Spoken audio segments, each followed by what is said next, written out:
what kind of impact has stressful environment got on the quality of interpreting skills? Because it depends on the personality, of course. Maybe for ladies, it depends on the personality really, but what kind of impact might it get on the quality?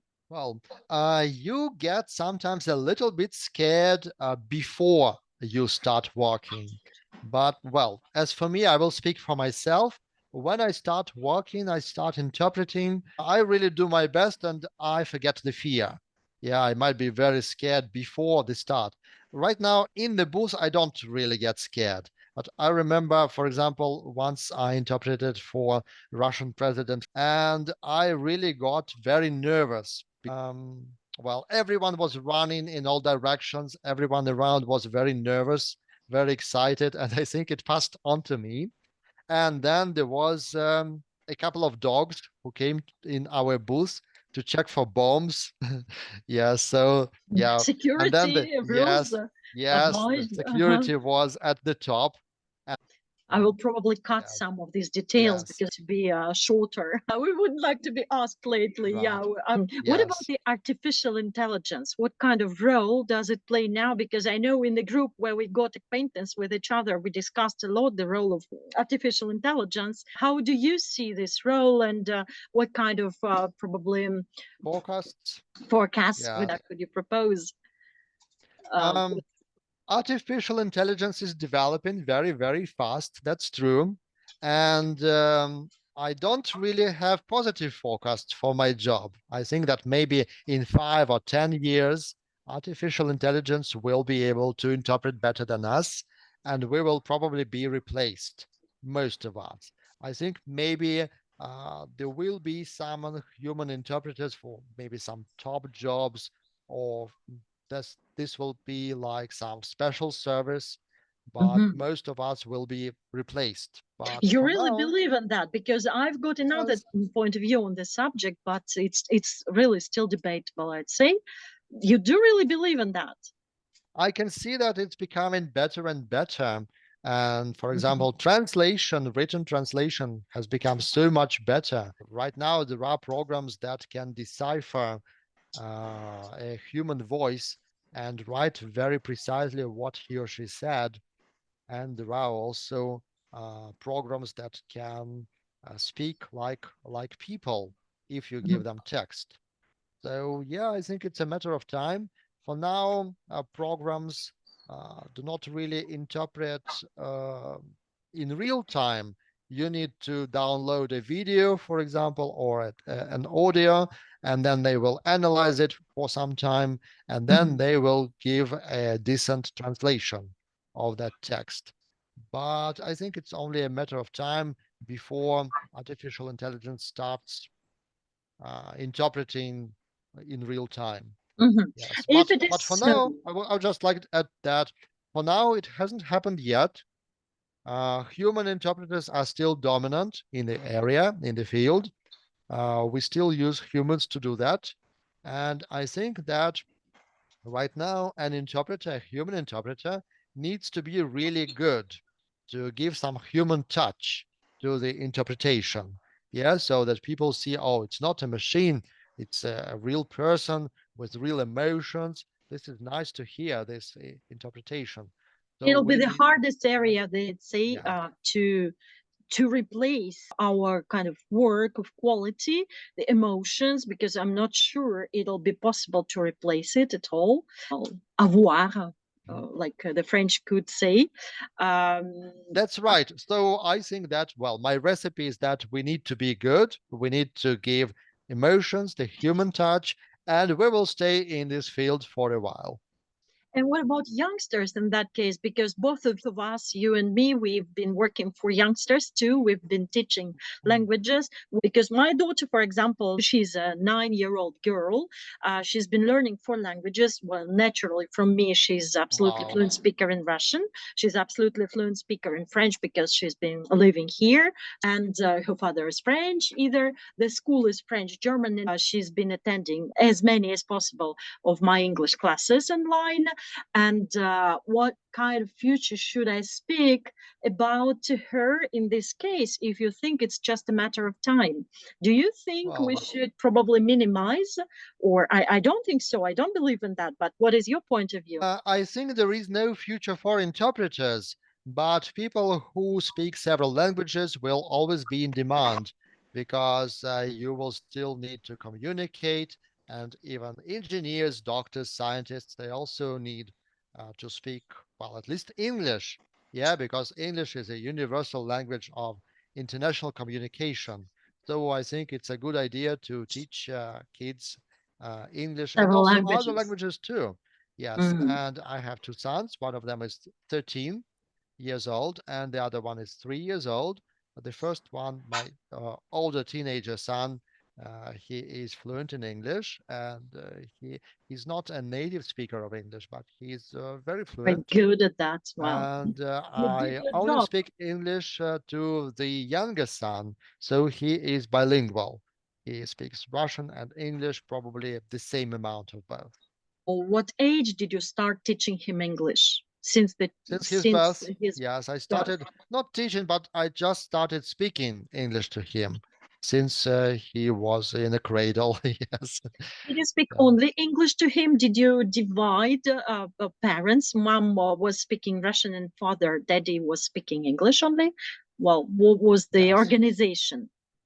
His mommy speaks Russian to him, and his the others too. In the kindergarten, he speaks Russian, For and he's sure. spoken Russian. But I try to only speak English with him. Good Maybe, choice. yes, I try to do that. Maybe the actual result is 80%, 80% of English, because sometimes I'm shy when I am in a government organization, in a clinic. Yeah, sometimes I'm shy to speak English to English my only. child. Mhm. Yes, but at least 80% is English. That's right. Oh, great, great. Congratulations. Have you arranged any classes with other teachers, kind of online or I don't know, whatever? With my Well, older one, yeah, yes. yeah, Now he I'm speaks, talking about yes, yes. for sure. My older son has classes with Other Americans, teachers. yes, with American native speakers, and now his accent is better than mine. Okay, but your accent is quite well developed, I would say. I'm pretty Thank sure you. the listeners will tell us we are not as bad as we could be. Right, Well, right. being just born in the Yeah. ex-USSR, kind of Yes, stuff but like. yes, that's right. But my first son speaks like an American. Okay, well, it means he can even recognize well the American accent, the British one, or others. Kind of, well, he's able. I think so. Yes, yes, I His think so. ears are well Yes. Well, at least tuned. he understands Americans very well because it so happened that his two teachers are Americans. They are just teachers of English, or they've been So, teaching yes. something in English, some subjects in English. Yeah, they're teachers of English. Sometimes they also give some knowledge in English. Yes, Yeah, as far for as I sure. know. What is the Yes. best way They to? read some books and so on with him. Mhm. Okay. Well, I'm really very lucky that you accepted my invitation to talk and to discuss subjects which we didn't know, we didn't discuss. It was just really we were improvising. To Right. finish, probably for today, I will cut our discussion into three probably Right. pieces, like I did. I'm pretty sure that my daughter will become your student. It can be a real type of ad now, advertisement or advertisement, like a British or American would say. And I'd like you to share it, you to explain a little bit what kind of students you've been looking for now. Hope we will sort it out, we will figure it out. Personally, unfortunately, shame on me, kind of that. I used to learn lots of subjects, including music, ice skating, dancing. I've been playing several musical instruments, but I've never ever studied or learned to play chess. Shame on me, really. I wouldn't like to get the same shame on my daughter. Probably, among others around the world, among even precisely English speakers, we will find some of kids of our friends, English speakers, I mean, and they will join us because you are currently looking for some students, Right. precisely English speakers, right? Or well, Right. can be, yes, they can come out of other nations, but they should speak English more or less. My daughter is yes. not as fluent in English as probably your son, because two main other languages. That's They right. don't. Yes, yes. I give lessons of chess in English, and it's not necessary to be fluent when you learn chess because it's very. You can see everything on the board. Yeah, the situation on the board, for example. Yeah, this is the shortest checkmate possible, fool's mate, For and me, it says nothing to me by the moment. Shame on yes, me. I and accept this shame. I usually chess. This is how we can start learning chess. I show them the basic pieces. So the real beginners, kids who don't know anything about chess, only chess. For example, I say this is the rook. The rook can go up and down and to the left and to the right in straight line. And I give them mouse control and I ask them to grab the stars with those rooks. And they normally like it. There is also a nice sound going on, and even young kids like this. Like, yeah, and that. And then it gets a little bit more and more difficult. And then we go to the bishop, and then we go to the entire chess set, and we play real games with them and start a game openings, end games, and so on. I would like to add that I really like chess.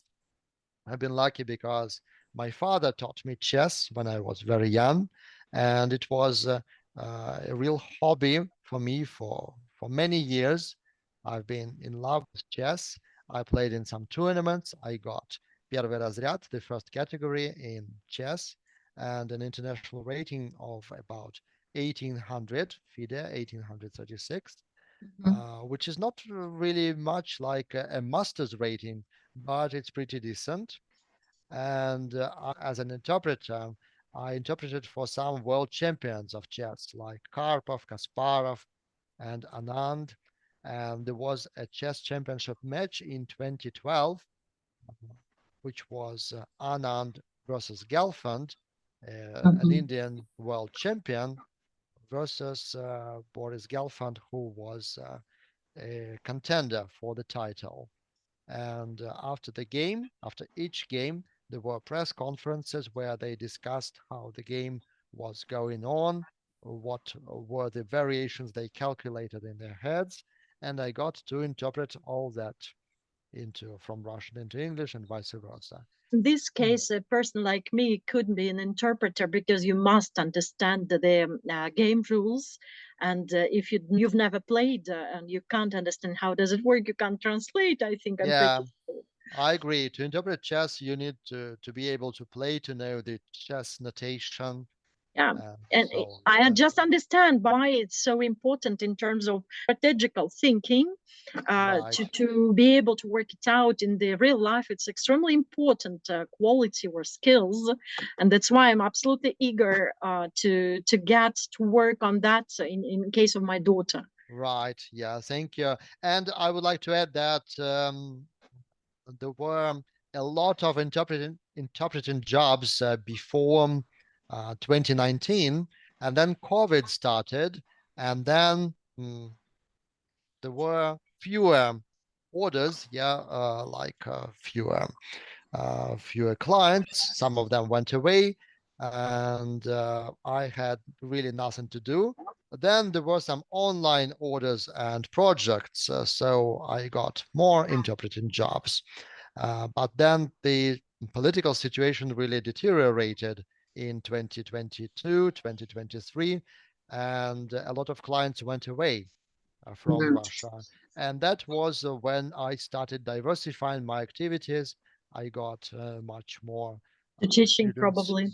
much more teaching Teaching. English than French, and chess. I started it a couple of years ago. Yes, Well, and I'd like to mention to our listeners too that it's not for nothing that we try to avoid at all any kind of political issues. It's okay, my main point. First of Right. all, We'll we've been cut it out. working with youngsters and their brain, they don't need to be influenced at all. Right. Secondly, I've got too many friends who speak French only or who speak English only or even Russian only. I'm not ready to divide people or to judge or to participate at any political topics, issues, etc. Right. Oh, and I would like to add that after the known events of 2022, I got more free time and I wrote a book. In It's English and Russian. in Russian, yes. Yeah, You because can Russian is probably mine. anticipate to translate it into English and to present it later. Yes, maybe, but there should be an English editor who would really work on the style and everything, because I think that You mean the it proofreading, should stuff be, like that? yeah, this is a science fiction book. I haven't published it yet, but I really hope to do that. Maybe I will become a writer. Oh, great. It's really, well, I'm very more than happy that you accepted the invitation because I'm dreaming about so many creative projects, especially for youngsters or for those who have got a cosmopolitan mentality, who are not ready to invest their time into the political issues or the war issues. I keep just praying to stop all, like many of us around us, I Right, me think. too. Yeah, and just I hope we will work at some projects, some creative ones, or maybe at some internal clubs for French speakers or English speakers or Russian speakers. Well, Yekaterina, thank you very much for inviting me to this show. It is really exciting. It's a great honor and a great pleasure for me to speak with you. And I would like to say hi to all our viewers at Easter Learning with Yekaterina. I wish you all the best. Thank you. yes, that's true, and thanks for accepting, really, because it's really a great pleasure to speak to so creative people. We will think about some creative issues, about some creative projects. Stay tuned, keep in touch. We Thank will you. present some more things. Yeah. Bye for now.